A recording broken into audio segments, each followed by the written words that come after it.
सभी दोस्तों को नमस्कार। आप सभी का एक बार फिर से स्वागत है स्कॉलर्स स्टडी सेंटर के मंच पर। प्यारे मित्रों, हम लोगों ने जो एक सीरीज स्टार्ट किया है टॉपिक की, तो टॉपिक की सीरीज में आज हमारा टॉपिक होगा पाचन तंत्र यानी कि डाइजेस्टिव सिस्टम। तो पाचन तंत्र की जब हम लोग बात करेंगे तो कुछ चीजें आपको देखनी पड़ेंगी पाचन तंत्र को समझने के लिए। देखिए भाई, जब तुम पाचन की बात करते हो, पाचन हम जिसको कहते हैं डाइजेशन, सबसे पहले कि होता क्या है। अगर मैं पाचन की बात करता हूं तो जनरली हम क्या करते हैं, ये सोचते हैं कि भाई खाना खाया, खाना खा के कि खाना खा लिया तो ये पाचन है। जी नहीं, खाना आपने खाया, जो आपके हाथ में था आपने किया, लेकिन अंदर क्या चल रहा है, अंदर जो हमारी बॉडी प्रक्रिया क्रिया रिएक्शंस पूरा करती है, वही वास्तव में पाचन होता है। तो देखिए आप लोग,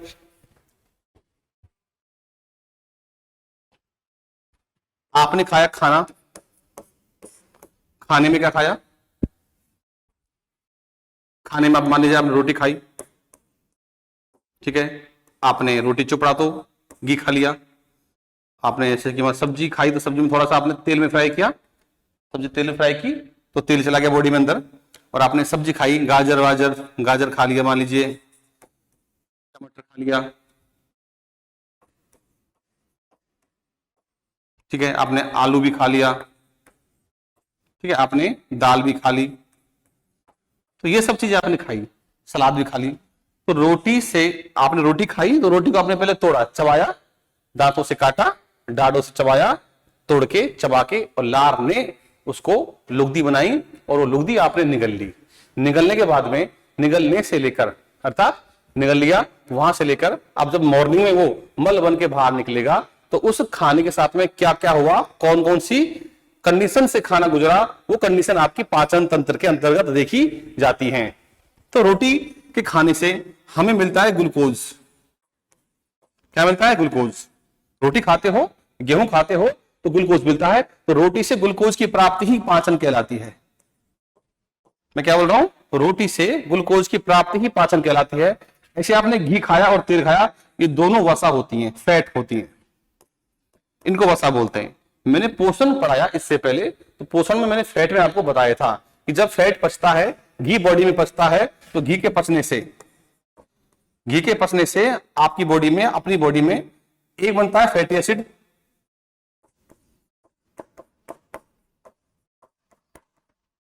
हम जिसे कहते हैं वसी अम्ल, और साथ साथ में बनता है ग्लिसरॉल।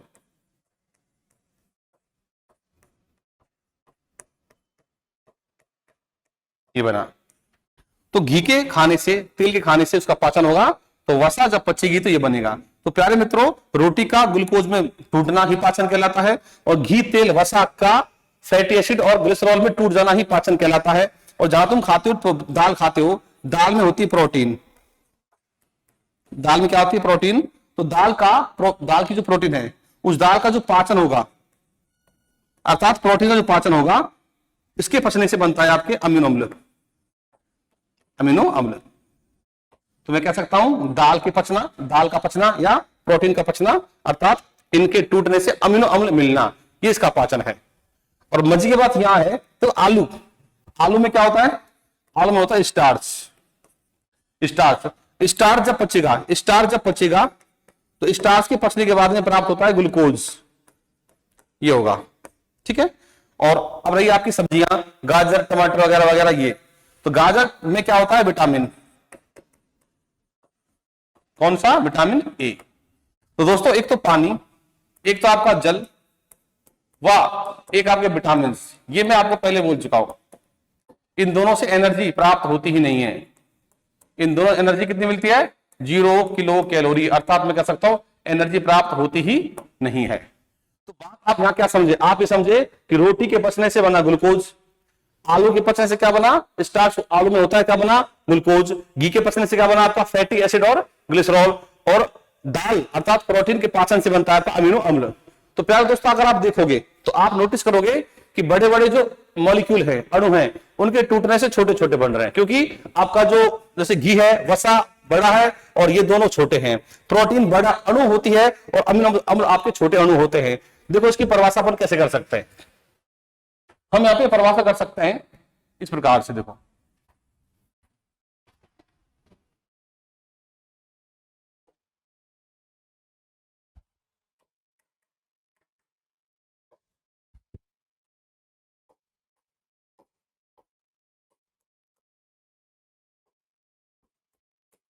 बड़े व जटिल, बड़े व जटिल अणुओं का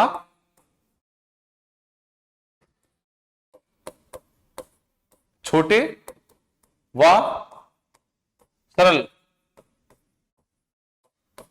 अणुओं में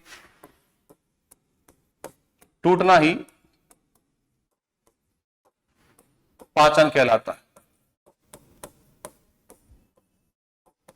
बड़ी व जटिल अणुओं का छोटे व सरल अणुओं में टूटना ही पाचन कहलाता है।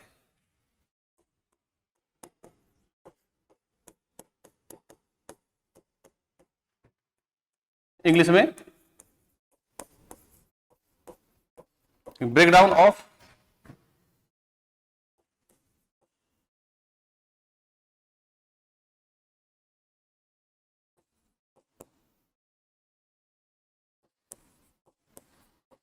Large and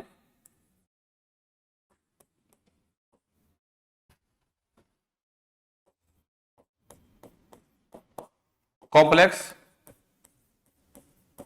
molecule into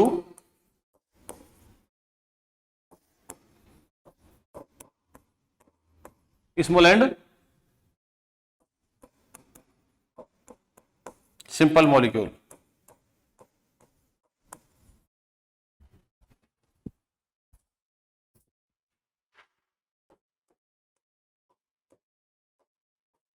known as ट्राइजेशन, ये इसकी परिभाषा है। एग्जाम्पल क्या है, जैसे कि एग्जाम्पल अगर आपने आलू खाया, आलू में क्या होता है, स्टार्च। स्टार्च जब पचेगा तो बनता है आपका ग्लूकोज। आलू खाओगे, स्टार्च खाओगे तो पचेगा तो ग्लूकोज बनता है।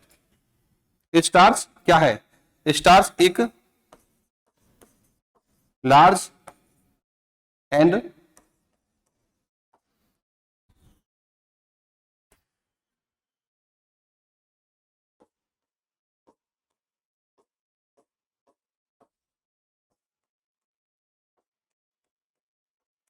कॉम्प्लेक्स मॉलिक्यूल है।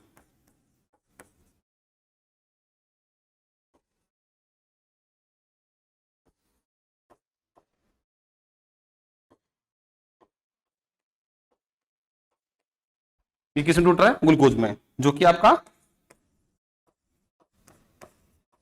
स्मॉल एंड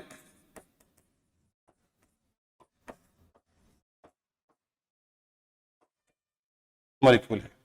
ठीक है, अर्थात यहां से समझे कि एक बड़े और एक जटिल अणु का किसी छोटे व सरल अणु में टूटना ही पाचन कहलाता है। एग्जाम्पल स्टार्च का ग्लूकोज ग्लूकोज में टूट जाना। ठीक है, आगे चलिए, और भी एग्जाम्पल है। तो इसी प्रकार से अगर देखा जाए तो जो अपनी मैंने अभी बताया स्टार्च के बारे में, फिर आपका देखोगे तो प्रोटीन,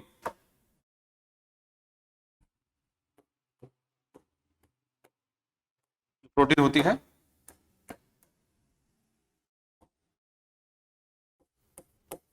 इसका भी पाचन होता है।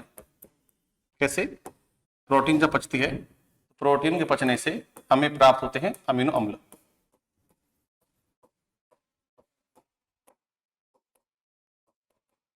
Amino acid. तो आप देखोगे कि प्रोटीन एक क्या है, एक बड़ा व जटिल अणु है। जब ये टूटता है, पचता है, तो आपका ये छोटा व एक सरल अणु में बदल जाता है। तो ये पाचन की परिभाषा है। अब आगे चलते हैं, आगे देखिए, अगर तुम पाचन की बात करोगे, अर्थात पाचन तंत्र की बात करोगे, तो पाचन तंत्र की जब बात करते हैं, पाचन तंत्र हमारा दो प्रकार से बना है। दो प्रकार से कैसे, देखिए एक बार।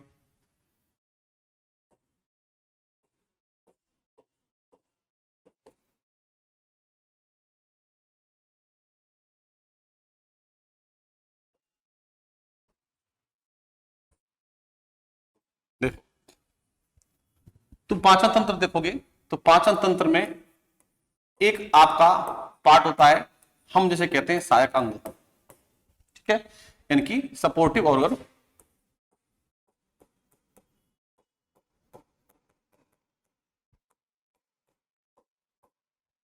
इसको अपन एसेसरी ऑर्गन भी कह सकते हैं। और एक होती है इसकी आहार नाल, यानी कि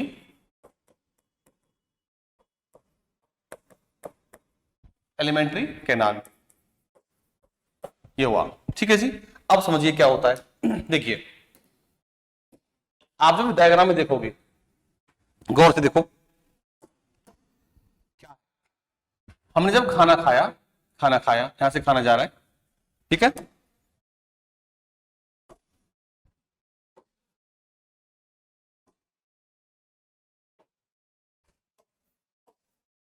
देखिए खाना खाया, ये खाना जा रहा है अंदर जी।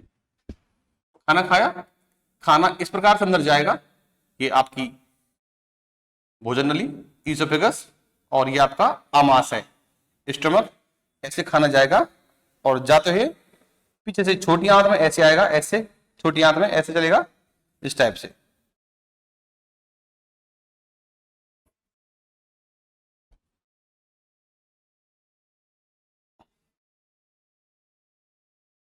इस टाइप से ये खाना इस प्रकार से जाएगा, इस प्रकार से घूमते घूमते, यहां से घूमते घूमता हुआ ऐसे ऐसे ऐसे ऐसे ऐसे ऐसे, और यहां से मल बाहर निकल जाएगा। ये रास्ता है। अगर तुम देखोगे कि खाना जो जा रहा है वो हमने मुख से तो लिया, माउथ से लिया, माउथ से ऐसे पास होता होता वो इस प्रकार से चला गया। ये पूरा एक पाइप नली है जो कि यहां से स्टार्ट होती है और यहां तक बनी होती है, ठीक है। अगर मैं यहां से पकड़ के इसको, यहां से पकड़ के ऐसे खींच दूंगा तो ये लंबा हो जाएगा। अगर आप देखोगे कि ये जो आपका लीवर है, लीवर, इस लीवर में खाने ने प्रवेश किया ही नहीं, अंदर खाना गया नहीं। फिर आप देखोगे कि जो आपका अग्नाशय, पेनक्रियाज, अग्नाशय, इसमें भी खाना नहीं गया, यहां भी खाना नहीं गया, अंतर यहां से खाना गुजरा नहीं है, अंदर से नहीं गुजरा, बेशक बाहर से गुजरा। और आप देखोगे कि हमारे जो दांत होते, दांत चबाता है, लेकिन दांत के अंदर से खाना गुजरता नहीं है, दांत के अंदर से रास्ता नहीं है। आपकी जीभ खाना पचाने में हेल्प तो करती है, लेकिन जीभ के अंदर से खाना गुजरा नहीं है। ऐसी आपकी लार ग्रंथियां 6 होती हैं, 2 ये रही कान के नीचे, और एक इधर, एक पल्ली साइड में 2, एक होती है जीभ के नीचे, एक ये, और दूसरी पल्ली साइड में 2, एक होती है आपकी ये जबड़े के नीचे, दूसरी पल्ली साइड में 2। तो 2 कान के नीचे, 2 जबड़े के नीचे, और 2 जीभ के नीचे। कान के नीचे यहां, और जीभ के नीचे यहां, और जबड़े के नीचे यहां, अर्थात 6 हो गई। तो टोटल कितनी है ये? 6 होती है। आप देखोगे लार ग्रंथियां, सलाइवरी ग्लैंड्स, ठीक है, 6 ये रही। तो दोस्तों, ये खाना ना तो गुजरा दांतों से, ना गुजरा लार ग्रंथियों से, और ना ही गुजरा लीवर से, और ना गुजरा अग्नाशय से, अर्थात पेनक्रियास से। तो जिन अंगों से खाना अंदर से नहीं गुजरा, लेकिन उन अंगों ने पाचन में हेल्प की है, ऐसे अंग कहते हैं सहायक अंग। और जिन अंगों से खाना गुजरा है, अंदर से निकला है खुद अंग में से, वो कहते हैं आहार नाल के भाग हैं। तो आहार नाल के भाग कौन कौन से हैं देख लीजिए। एक तो आपका माउथ है, ये वाला मुंह है, ठीक है, ये आपकी क्या बोलते हैं इसको, ईसोफेगस, भोजन नली है, फूड पाइप है, ठीक है। उसके बाद में ये आपकी आमाशय है, स्टमक है, ठीक है। उसके बाद में आपका ये छोटी आंत है, बिल्कुल है, ये बड़ी आंत है, और लास्ट में क्या है, ये एनस गुदा कहलाती है। अर्थात सहायक अंग की बात की जाए तो आपका लीवर हो गया, अग्नाशय हो गया, और आपके दांत हो गए, जीभ हो गई, और आपकी लार ग्रंथियां हो गई, ये आपके सहायक अंग के भाग कहलाते हैं। चलो देख लीजिए।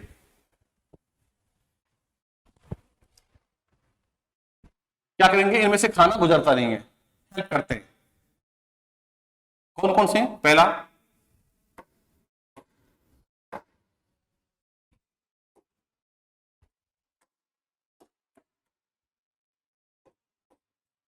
सबसे पहला आपका है दांत। दांत आहार नाल का भाग नहीं है, सहायक अंग का भाग है। दूसरा क्या है? दूसरा है आपकी जीभ।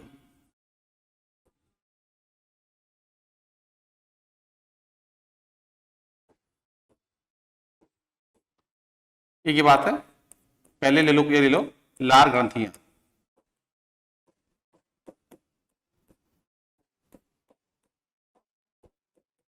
टीथ,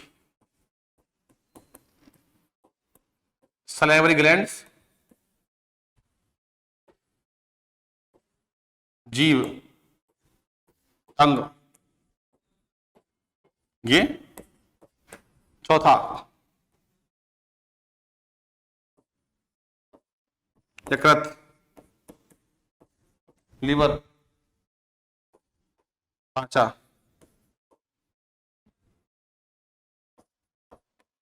अग्नाशय यानी कि पेनक्रियाज। ये आपके सहायक अंग हुए। आहार नाल की बात की जाए तो देखिए मैंने अभी बताया था, सबसे पहला क्या है? मुख गुहा अर्थात माउथ, इसे कहते हैं बकल कैविटी। ये हुआ।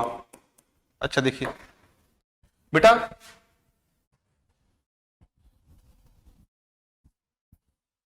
ये है आपकी मुख गुहा यानी कि बकल कैविटी। ये वाली बकल कैविटी, ये वाली बकल, मुख गुहा बकल कैविटी। बेटा सुनो, नाक वाला पाइप ये रहा, मुंह वाला पाइप ये रहा, इन दोनों का ये जो स्थान है कॉमन है, कॉमन होता है ये वाला। आप अगर मुंह खोलोगे, आप मुख में छोटी सी ऊपर से थोड़ा सा कैप, घंटी सी दिखाई देती है, वो स्थान आपका कॉमन है। इस स्थान को कहते हैं, इसको कहते हैं ग्रसनी। ये स्थान कहलाएगा ग्रसनी। कौन सा वाला? ये वाला जो कॉमन एरिया है, इसे कहते हैं ग्रसनी अर्थात फेरिंग्स बोलते हैं इसको।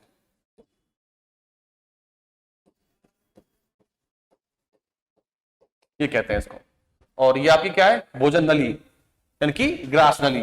अभी मैं इसका हिंदी नाम भी लिख दूंगा। चलिए देखो, मुख गुहा के बाद में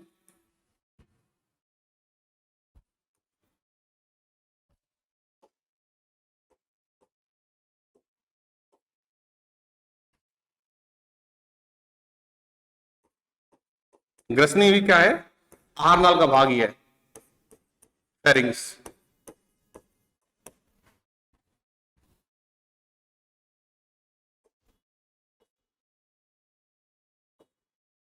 तीसरा ग्रास नली,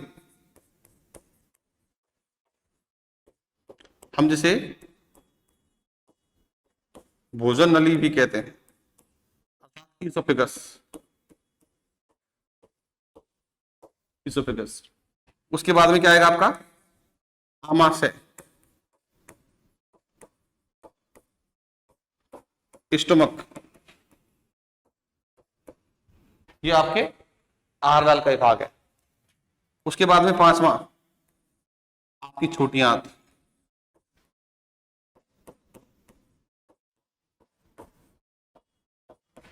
स्मॉल इंटेस्टाइन, छोटी आंत। छठा बड़ी आंत।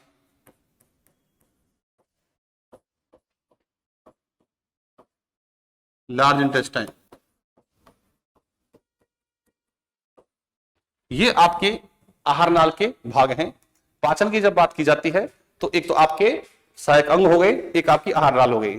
तो सहायक अंग में वो अंग आएंगे जिनमें से भोजन गुजरता नहीं है, जिनके थ्रू पास नहीं होता, और जिनके थ्रू पास भोजन होता है वो एक नली अर्थात आहार नली, एलिमेंट्री कैनाल के पार्ट माने जाएंगे। एक बार देख सकते हैं तो दांत, लार ग्रंथियां, जीभ, लीवर और पेनक्रियाज, ये आपके सहायक अंग हुए। उधर देखिए मुख गुहा, ग्रसनी, ग्रास नली, आमाशय, छोटी आंत, बड़ी आंत, ये किसके पार्ट है? ये आपके आहार नाल के पार्ट है। सातवां गुदा, जहां से मल पोटी बाहर निकालते हैं।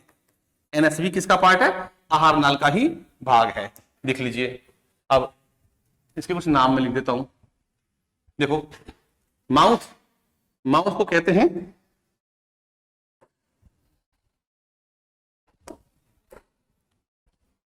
ये मुख गुहा,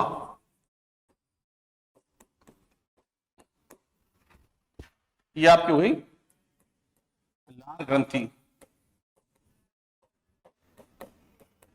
ये तीनों, ये भी है, इसे बोलेंगे ग्रास नली।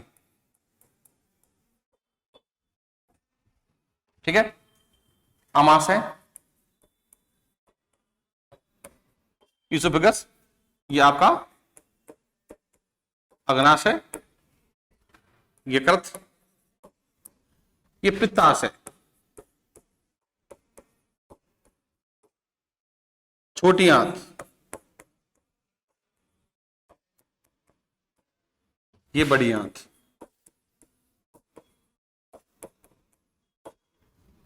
अपेंडिक्स को ये बोलते हैं, एक नाम और इसका परिशेषिका। बाकी आपको अपेंडिक्स का ही नाम ध्यान रखना है, फिर भी मैं हिंदी नाम लिख दिया इसका, इतना ध्यान आपको नहीं देना, हिंदी पे इंग्लिश पे देना है। रेक्टम, जहां पे मल इकट्ठा होता है उसे बोलते हैं मलाशय। एनस, गुदा, नीचे वाला द्वार जहां से मल निकालते हैं, मल द्वार को कहते हैं एनस। देखिए भाई, आप जब खाना खाओगे तो खाना अंदर से आएगा, आते आते यहां से भोजन नली के बाद वहां पहुंचेगा आपके अमाशय में। यहाँ कुछ समय खाना पचेगा, खाना पच रहा है, उसके बाद में खाना पहुंचेगा आगे, आगे पहुंचेगा, तो आगे जब पहुंचेगा तो एक ये आपका लीवर यहां से अटैच है, इसके इस जगह पे लीवर के द्वारा कुछ केमिकल निकाले जाएंगे जो यहाँ पर इस भोजन में, अमाशय के बाद भोजन में डाल दिए जाएंगे। फिर आपका भोजन आगे पहुंचेगा, आगे पहुंचेगा तो यहाँ पे क्या है आपके, ये अग्नाशय है, देखो पत्ती जैसा ये वाला, ये फिर अग्नाशय से भी कुछ ना कुछ निकाला जाएगा केमिकल, जो भोजन के पाचन में मदद करेगा, और वो भोजन पचता रहेगा और छोटी आंत में पहुंचेगा, छोटी आंत में ऐसे घूमेगा, और सर्वाधिक पाचन भोजन का होता है छोटी आंत में होता है। मैं फिर बोल रहा हूँ, भोजन का पाचन सर्वाधिक छोटी आंत में होता है। तो छोटी आंत में भोजन जब पच जाता है तो उसमें से सारे पोषक तत्व, न्यूट्रिएंट्स ऑब्जर्व कर लिए जाते हैं। अब बचा केवल पतला पतला मल, जिसमें पानी बहुत ज्यादा है, बड़ी आंत में। इसके बाद भोजन कहां पहुंचता है? भोजन नहीं है, अब मल बन गया वो। मल कहां पहुंचा? बड़ी आंत में। तो बड़ी आंत का काम केवल क्या है? उस मल से, पतले मल से पानी का वापस अवशोषण कर लेना है, जिससे मल थोड़ा सा अर्ध ठोस बन जाएगा, और मल के अर्ध ठोस बन जाने से यहाँ रेक्टम में इस जगह पे मल इकट्ठा होगा, और जैसे ही इसमें ज्यादा इकट्ठा होगा वो टाइम टू टाइम बाहर निकाल दिया जाएगा। ये छोटा सा ओवरव्यू था पाचन को लेके। अब एक एक करके सारे अपन अंग पढ़ लेंगे। तो सबसे पहले बात करेंगे किसकी? दांत की बात की जाएगी सबसे पहले। ठीक है जी, चलिए।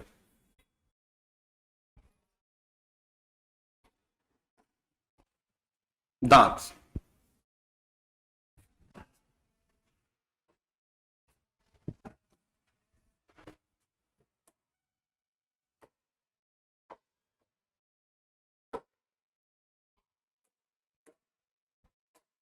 देखो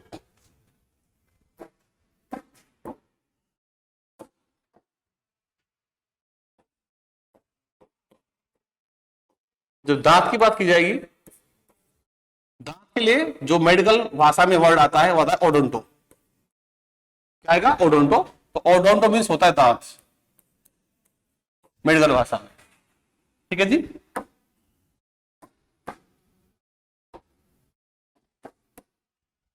और अगर आपको साइंस में लॉजी अर्थात अध्ययन, स्टडी, ठीक है, और लॉजिस्ट अगर दिखता है साइंस में कहीं आपको, तो इसका मतलब होता है डॉक्टर, यानी कि विशेषज्ञ, स्पेशलिस्ट, ये मतलब है इसका। ठीक है, अब देखिए क्या बना। तुमसे कहेगा कि बताओ ओडोंटोलॉजी क्या होता है, व्हाट इज ओडोंटोलॉजी, तो तुम कह दोगे वास्तव में कि दांतों का अध्ययन, study of teeth, known as odontology. अगर डॉक्टर की बात करता हूं तो ओडोंटोलॉजिस्ट जो होते हैं वो डॉक्टर होते हैं, इसके डॉक्टर ऑफ टीथ, दांत के डॉक्टर को बोलते हैं। ठीक है, अब साथ साथ में सर हमने तो सुना है कि डेंटिस्ट बोलते हैं, बेटा डेंटिस्ट भी कहते हैं, दोनों नाम चलते हैं, डेंटिस्ट भी और ओडोंटोलॉजिस्ट भी चलता है। अच्छा देखिए, दांत अगर देखोगे, दांत कितने प्रकार के हैं? दांत 4 प्रकार के होते हैं। कृंतक, इसे बोलते हैं अपन लोग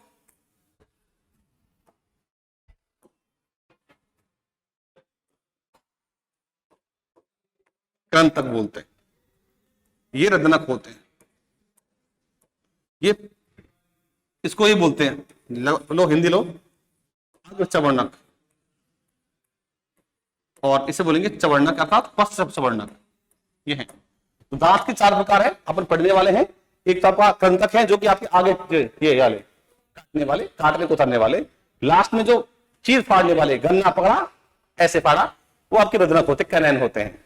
फिर अगर चवर्णक, फिर पश्च, आगे की डाल और पीछे की डाल। इनका काम क्या है? इनका काम है कि भोजन को चबाना। ठीक है, चलिए।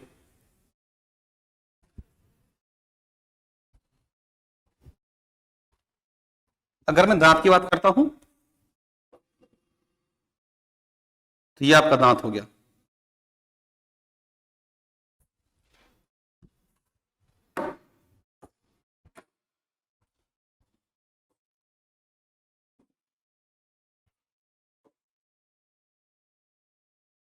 लो भाई, ये दांत है आपका। ठीक है,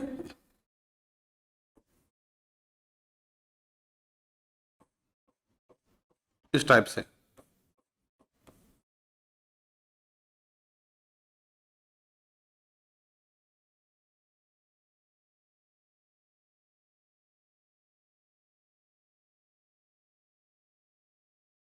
और ये इसका अंदर वाला हिस्सा है थोड़ा बहुत। तो मेन बात ये है कि जो आपका दांत है, दांत है ये वाला दांत, इस दांत के ऊपर ये जो है, ये वाला आवरण, यानी कि ये जो कवर है, कवरिंग है, इस कवरिंग को कहते हैं इनेमल। इस कवरिंग को क्या बोलते हैं? इनेमल बोलते हैं।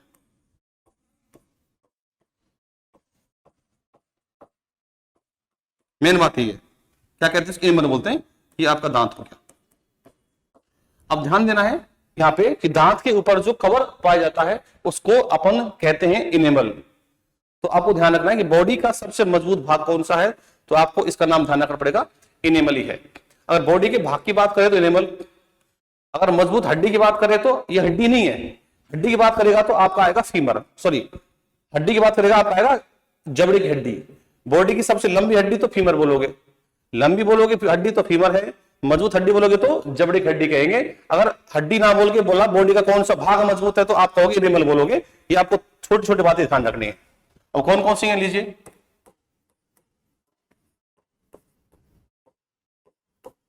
शरीर का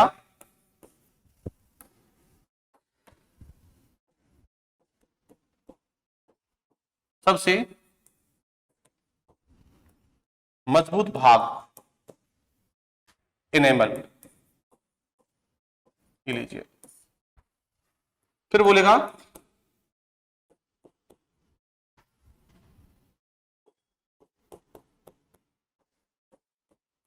English low, strongest part of body क्या होगा? इनेमल। ठीक है, फिर बोलेगा इनेमल किसका बना होता है, तो तुम बोलोगे इनेमल जो है calcium phosphate. Enamel calcium phosphate का बना होता है।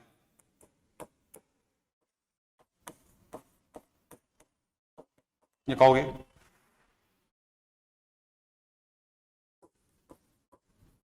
इनेमल मेड अप ऑफ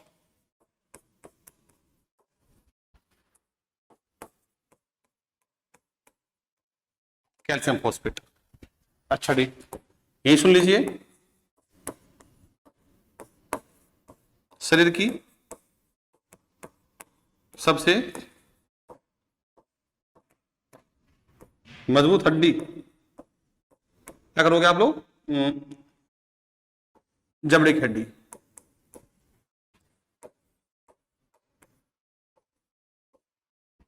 कि स्ट्रॉन्गेस्ट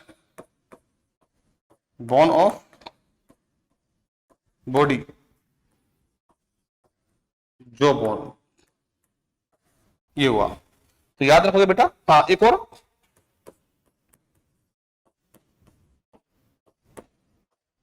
शरीर की सबसे लंबी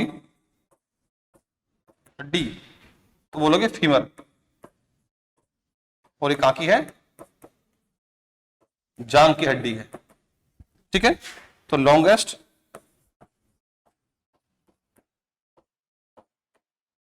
बोन ऑफ बॉडी फीमर है। थाई में पाई जाती है, जांग में पाई जाती है, ये आपको ध्यान रखना है। आगे चलो।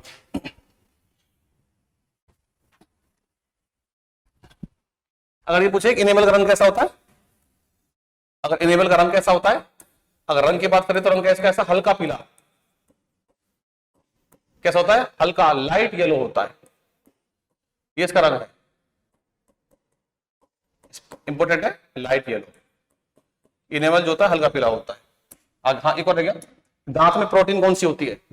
इधर लिख देता हूं।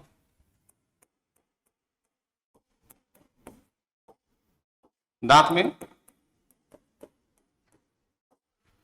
डेंटिन प्रोटीन पाई जाती है।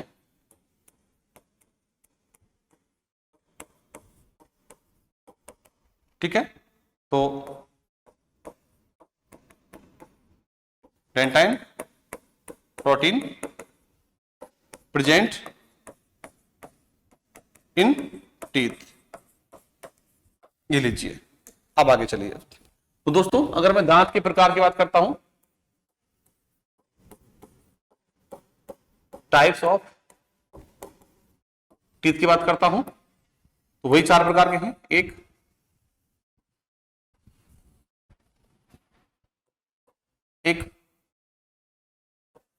2, 3, 4। वही पहला क्या था आपका? कृंतक,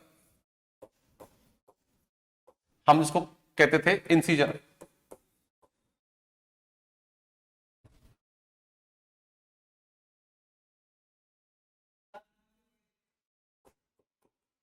इंसीजर।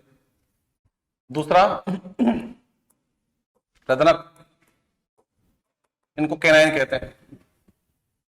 तीसरा अग्रचवर्णक, हम जिनको प्रीमोलर कहते हैं। चौथा लास्ट पीछे वाले चवर्णक, हम जिसको क्या बोलते हैं? मोलर कहते हैं। लीजिए, ये 4 प्रकार हैं। ठीक है जी।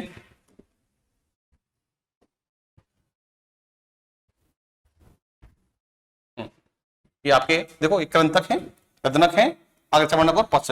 एक छोटा सा डायग्राम और देख लीजिए।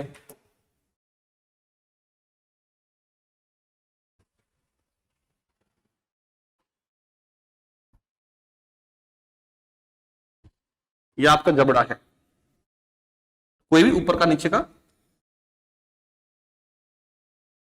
1, 2, 3, ये 4 दांत आगे वाले आपके।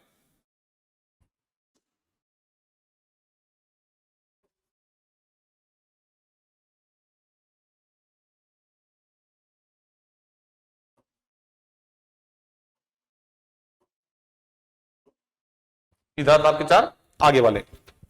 उसके बाद में आप देखोगे कि यहां पे ऐसे ऐसे राक्षस जैसे कीले इस टाइप से होते हैं, एक यहां पे और एक यहां पे, इस टाइप से। ठीक है, इसके बाद में 2 दांत इस प्रकार से, एक और एक, 2 इस प्रकार से होते हैं। ठीक है, फिर लास्ट में 3 दांत होते हैं एक समान, 1, 2 और ये 3। मैंने थोड़ा सा लंबा करके इनको बताया है। एक, दो और ये तीन, ये तीन सेम टू सेम, एक, दो ये रहे और एक, दो, छोटा हो गया,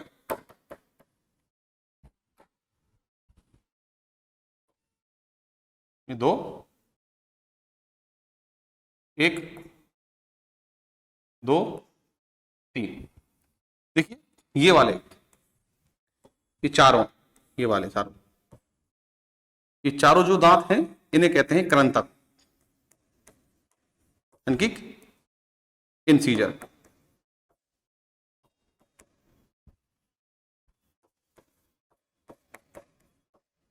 ये कहते हैं इनको। और ये वाले दांत, ये वाले और ये वाले दोनों, एक ये, इन्हें बोलते हैं रदनक, कैनाइन। सेम रदनक, कैनाइन। ये आपके दोनों दांत, इन्हें बोलते हैं चवर्णक। कौन से वाले? आगे वाले, अग्र चवर्णक, प्रीमोलर। सेम ये दोनों प्रीमोलर, अग्र चवर्णक।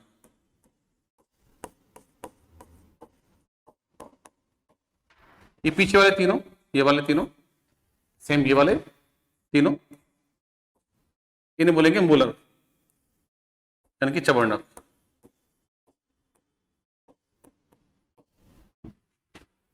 सॉरी, यानी कि मूलर। ये हुआ भाई। ठीक है, ये चार इसके प्रकार है। टोटल 32 दांत हैं, देख लीजिए। 1 2 3 5 तो ये रहे, और 6 4 10 11 2 13 और 3 16। ये एक जबड़ा है, एक नीचे, एक ऊपर, टोटल 32 हो जाते हैं। ठीक है जी, चलिए।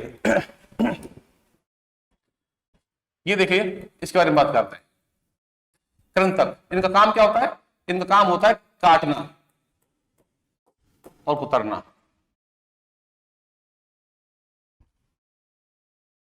काटना, कुतरना।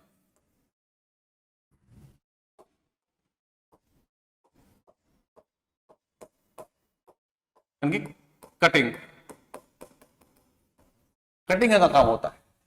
अब देखोगे जो जो जानवर कुतरते हैं उनमें ये ज्यादा डेवलप होते हैं, जैसे कि आपके चूहा है, चूहा, गिलहरी, खरगोश, इनमें ये डेवलप होते हैं। तो मैं कह सकता हूं चूहा, खरगोश, गिलहरी, बेटा मैं कह सकता हूं कि सारे क्या शाकाहारी हैं, वेजिटेरियन है। शाकाहारी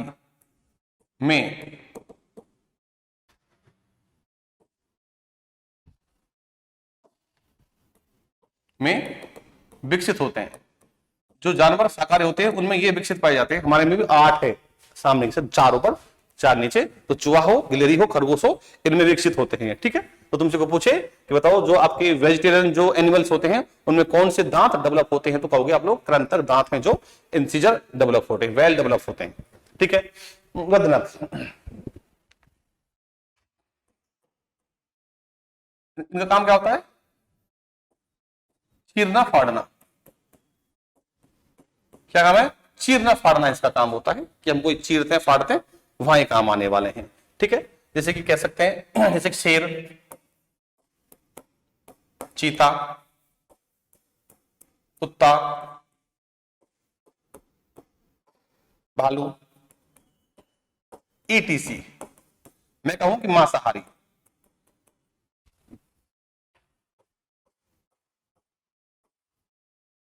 में विकसित होते हैं। कॉर्निवोरस जो होते हैं, वेल डेवलप्ड इन कॉर्निवोरस, जो मांसाहारी होते हैं उनमें वेल डेवलप होते हैं। ठीक है, अगर मैं कहूं अग्रचमंडक, देखिए दोनों का मेन काम है चबाना। क्या वो काम है? चबाना। क्या भाई? अगर फिर भी देखा जाए तो जैसे कि कोई मोटे मोटे पत्थर है, ये तो ये मोटे मोटे पत्थर है, ये मोटे मोटे पत्थर है।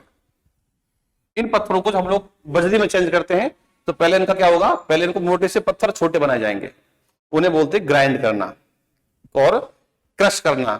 तो क्रशिंग और ग्राइंडिंग काम किसका होता है? वो होता है आपका अगर चवर्णक का। मैं लिख सकता हूं, दोनों काम चबाना ही है, मैं फिर भी थोड़ा सेपरेट कर देता हूं लोग।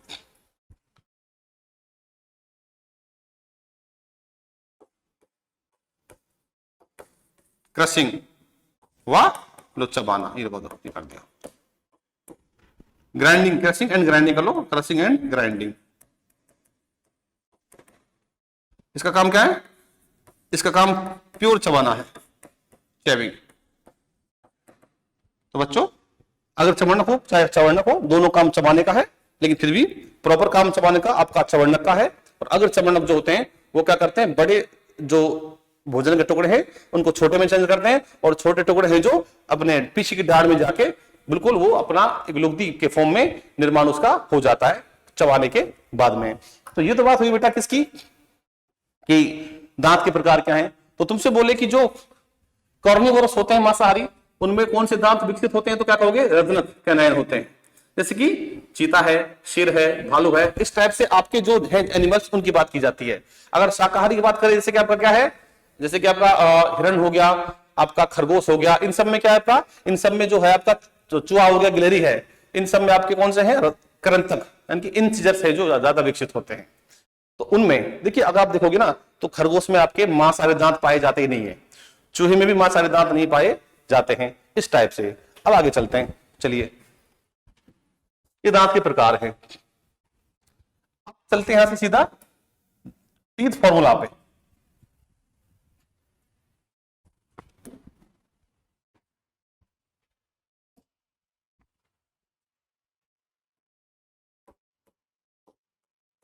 दंत सूत्र, इस पे चलो। हम इसे कहते हैं टीथ फॉर्मूला,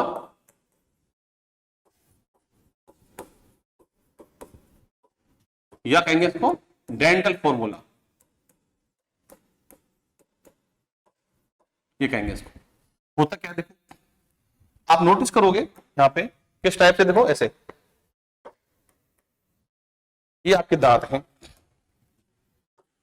अगर मैं, एक जबड़ा है, एक नीचे एक ऊपर, अगर मैं इस जबड़े को यहां से डिवाइड कर दूं दो पार्ट में, इस टाइप से, ऐसे ऐसे कर दूं, तो क्या होगा? मैं तुमसे पूछूं, बताओ कि आई सी,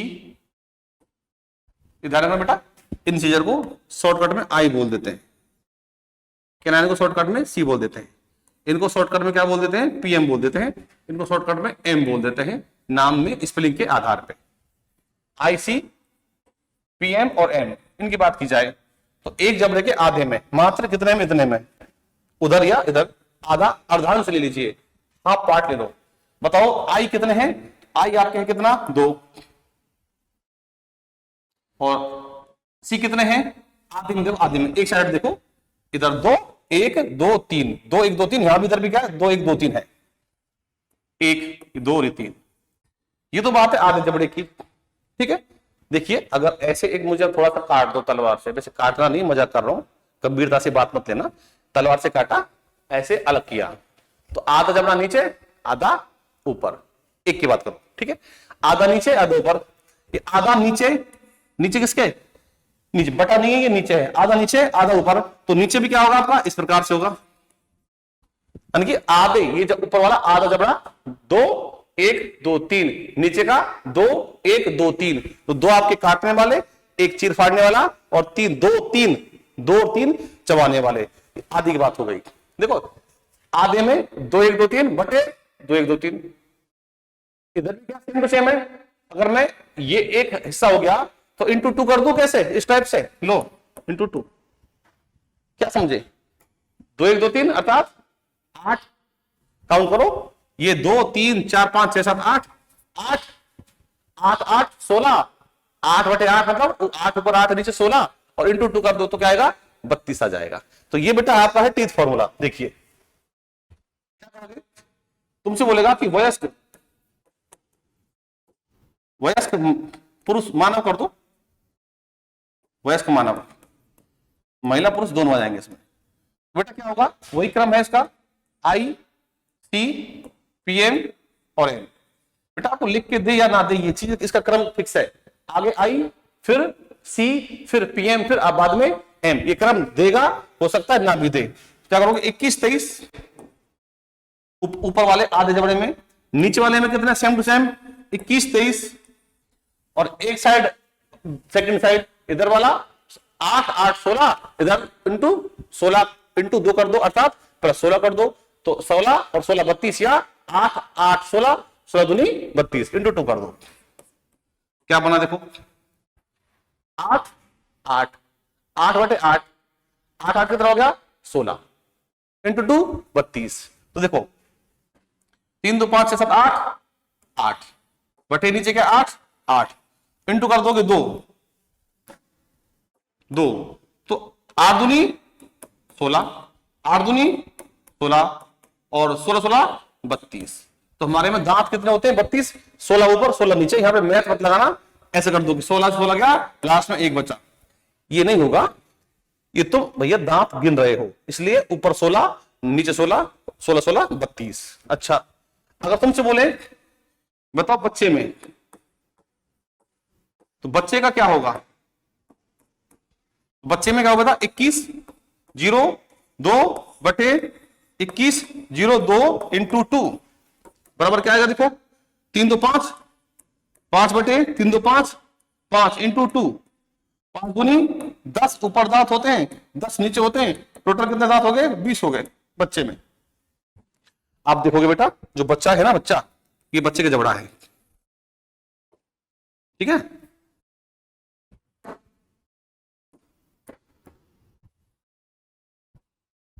इधर करता है यहीं कर लेते,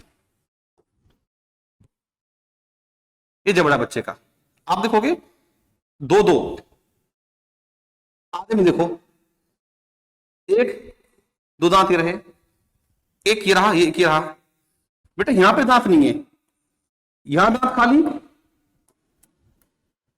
यहां दांत खाली, एक दांत यहां खाली, 2 दांत खाली हैं, उसके बाद में क्या है पीछे 2 दांत है, एक एक 2 ये दांत है बच्चे में, सेम इधर होता है 2 1 2 और ये क्या बच्चे का कीला है, उसके बाद एक बात एक खाली है एक खाली है, लास्ट में एक और एक ही 2 होते हैं इस टाइप से, तो आप देखोगे तो बच्चे की यहां पे जगह होती है खाली, अर्थात बच्चे में कौन से दांत नहीं है, बच्चे में देखा जाए तो आई सी प्रीमोलर दांत नहीं है, बच्चे में प्रीमोलर दांत नहीं है, अग्रचवर्णक नहीं है, कौन से हो पश्च वाले हैं, तो ये बच्चे का दंत सूत्र होता है। अब यहां से एक और देखना है आपको, खरगोश का देख लीजिए सही रहेगा। एक अगर आपसे बोले बताओ खरगोश का बात करें दंत सूत्र की, तो क्या करोगे,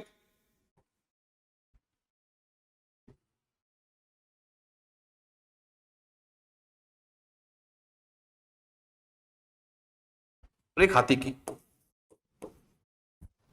ठीक है,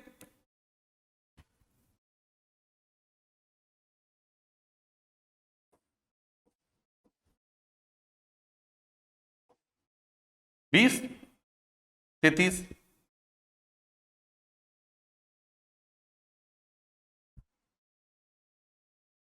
बटे 10 23 इंटू 2। अब आप देख लीजिए खरगोश में ये भी है आई भी है, मतलब कोतरने वाले भी है, खरगोश में देखो ये नहीं है बेटा, मतलब रधनक नहीं है, चीर फाड़ने वाले नहीं है, चबाने वाले हैं, पीएम भी है और एम भी है, इस टाइप से है।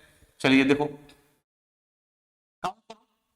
3 2 3 6 और 2 8 8 बटे 3 2 5 और 1 7 7 आया, बराबर क्या आएगा इंटू करोगे 2 तो क्या आएगा बताओ 8 दूनी 16 7 दूनी 14 बराबर कितना हो गया आपके 10 30 दांत हो गए। ये खरगोश की बात होगी, ठीक है बेटा। अगर हाथी की बात की जाए तो हाथी में देख लीजिए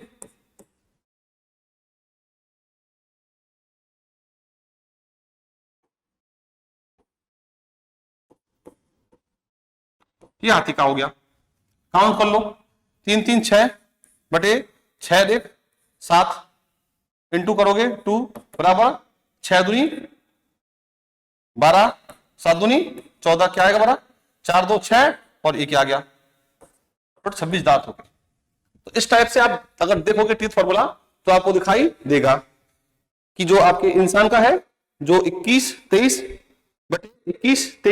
इंटू 2 करोगे, ठीक है।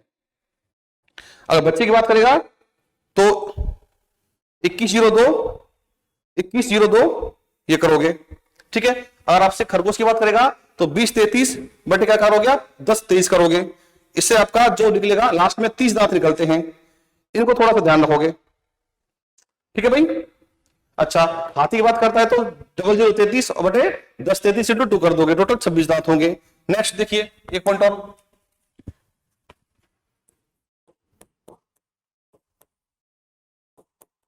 हाथी के बाहर निकले हुए दांत जो हैं वो टस्क कहलाते हैं।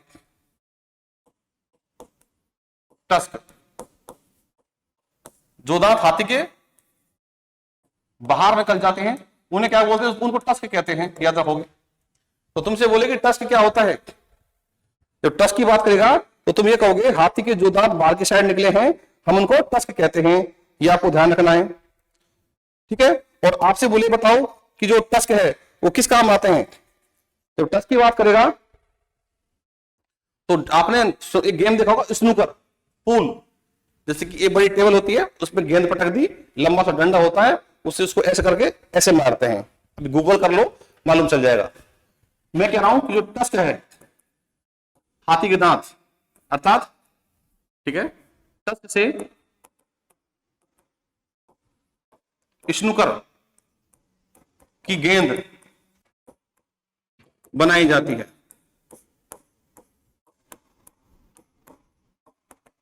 टस्क से स्नूकर की गेंद बनाई जाती है, ये भी आपको ध्यान रखना बेटा, ठीक है।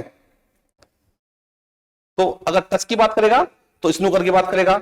स्नूकर से क्या क्या होता है, स्नूकर जो बॉल होती है टेबल पर रख के खेलने की, उसकी बात कर रहा है, ठीक है। आगे चलो, लास्ट अपना है जीभ, यहां पे आज के लिए टंग, जीभ। टंग की बात करेगा तो टंग जो बनी होती है किसकी, टंग मांसपेशियों की बनी होती है। जीभ में हड्डी नहीं होती है, मेड अप ऑफ मसल, हड्डी नहीं होती है। काम क्या है इसका, अगर फंक्शन की बात कर ले, जीव के काम क्या है, फंक्शन कार्य क्या है, सुनो, भोजन को मुख में घुमाना, ये काम है, ठीक कह सकता हूं। Helpful in movement of food in buccal cavity,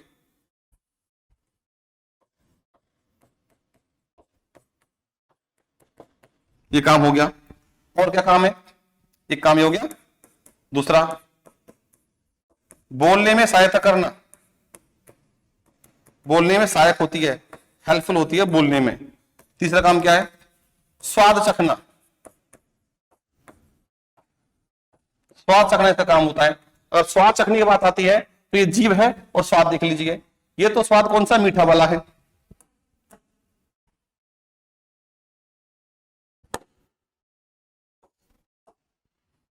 ये स्वाद कौन सा है, ये स्वाद है मीठा, मीठा। जीभ का देखो, ये बेटा ये आपका होठ है, ये जीभ है, ये वाली जीभ है, ये वाली, ये जीभ है पूरी, ये जीभ है, ठीक है। तो यहां से इस जगह से जीभ का नमकीन स्वाद होता है, सॉल्टी। यहां से होता है खट्टा, इस जगह से। जैसे ये क्रम है 1 2 3, ऐसे आपका 1 2 3 यहां भी है, खट्टा नमकीन, और जीभ का ये वाला पार्ट, ये वाला पार्ट बिल्कुल सामने वाला पार्ट, इसे बोलते हैं कड़वा, ये कड़वा है। तो जीभ के जो आपके मीठा, नमकीन और खट्टा और कड़वा, ये जो आपके क्षेत्र हैं स्वाद चखने वाले, ये हैं। आप एक और चीज समझ लीजिए यहां से थोड़ी सी, मैं इधर लिख रहा हूं नोट डाल के, नोट।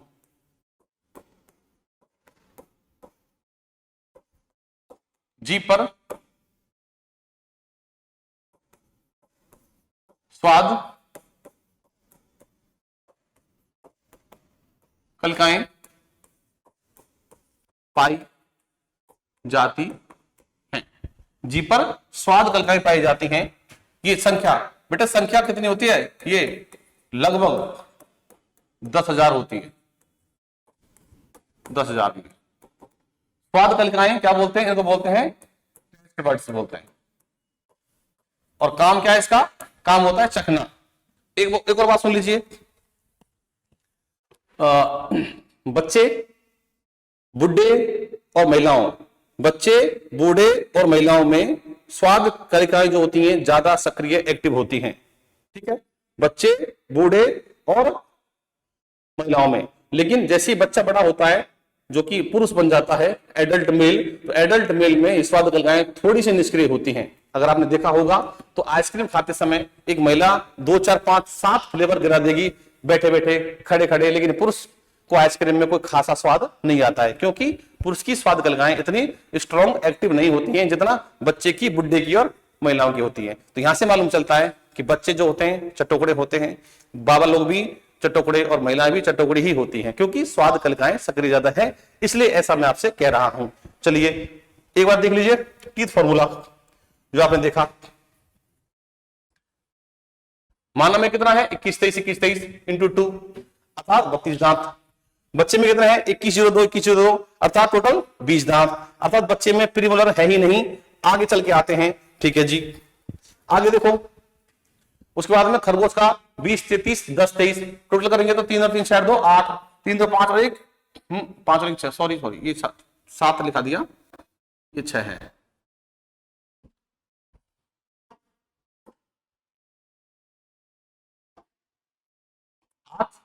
बटे 6 इंटू 2, 8 दूनी 16,